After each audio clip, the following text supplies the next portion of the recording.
We're now catching up with a member of this year's Nebraska FFA State Officer team. Her name is Faith Miller, hails from the Mullen FFA Chapter, this year serving as State Vice President. We're here inside Pinnacle Bank Arena. What are the feelings you have right now, Faith? I am super excited. We've been practicing for the last few weeks getting ready, and now that it's here, I'm just ready to kick it off and start to fill up PVA with all the members and just see people and actually be in the moment. So I'm super excited, and my team is too.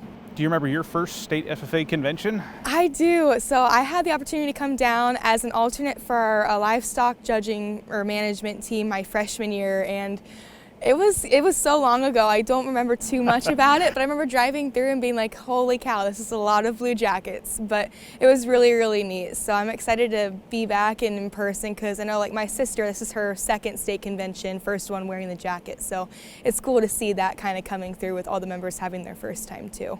Let's back up a bit. I mentioned you're from Mullen, Nebraska. Tell me about your background in agriculture and how you got involved with this organization. Yes, so I moved to Mullen 7 years ago now. I'm originally from Arizona, and I joined my 8th grade year in Mullen, and I just was like, you know, my friends are doing it, I might as well give it a go too.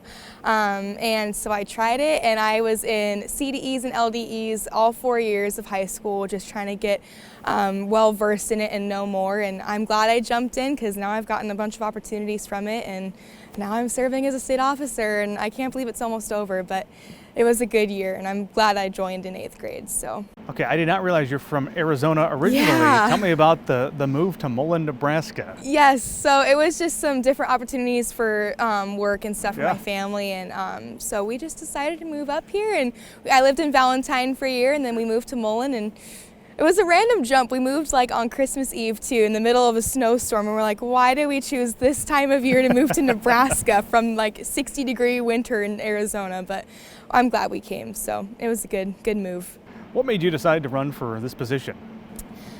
I had kind of thought about it since my first state convention, and then COVID hit, and I was kind of like, oh, I don't, it's not going to be the same. And then I had an advisor. I had 4 advisors in 5 years in Mullen, and so my senior year I got a new advisor, new teacher, and she really pushed me to go for it. Jalen Ravenscroft was her name, and I was like, you know what, I might as well try it because I've fallen in love with it, and I know so many members could have another opportunity if you just show. Just because you're from a small chapter and you might not go to state every single year in an event doesn't mean you can't go do it. So I applied, and I'm so glad I did. Even if I wouldn't have gotten office, just the people that I met and the experiences that I had going through the process were unimaginable.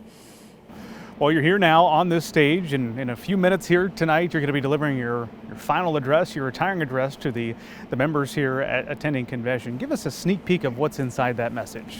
Yes, so the title of my retiring address is Live Relentlessly, and I just kind of go over some of the life lessons that I've learned, and then how we can pursue that live relentlessly and how we can maybe attain that in our own lives. So I'm super excited to kind of say it. Hopefully it's good. I think it's okay, but it's up to the members to decide if it's good or not. So some of the questions I've heard people ask about state convention is, how do they memorize all of those things? What can you share with us about that? You know, so we finished writing our retiring addresses like a couple weeks ago, and then we just had a day where our advisors turned us loose and said, memorize, memorize, memorize. So I memorized my retiring address, my session script, everything in like 2 days, and it's just being repetitive is the biggest thing. So I talk to the wall a lot. I am a speech kid, so you can find me standing in a hotel looking at a wall, and I got some weird looks, but I've got it all memorized and ready to go now, so I'm excited. We're looking forward to hearing that address tonight. You're going to take off your blue jacket here in hours, I suppose, at this point, coming up on Friday night. What's next for you after the blue jacket? Where are you at in your education path? Yeah, so right now I'm a freshman at the University of Nebraska in Lincoln, and I'm an animal science major, and my goal is to go to vet school. So after the blue jacket, I guess I'll just kind of get down into the classes, start taking lots of labs to make up from this year, and then just get ready, and hopefully vet school will happen, but we'll see. I'm kind of in between some ideas, so we'll see what actually happens, but that's my goal. I want to keep rodeoing in the summer and stuff after I'm done. So, what's one takeaway you'll bring with you from this year's service? Just I think just the people that I've met and the connections I've made, whether it be from members on chapter visits or business and industry visits, even like visiting state officers from other associations, just being able to meet the people and hear the stories of other members and how they've made it through FFA on their journey. That has been the biggest thing for me, just kind of seeing how you can be intentional with those people and then seeing how those connections come back every now and then. Like I saw members at Colt and then I got to see them at Edge and then again at chapter visits, and now I get to see them here again at State Convention, and just kind of seeing how those can develop has been really cool. So that's definitely been the biggest thing for me. Well, congratulations on your service. We look forward to hearing your retirement just coming up in a few moments as we have this Nebraska FFA pre-show happening now. Session number 1 going to be underway here shortly.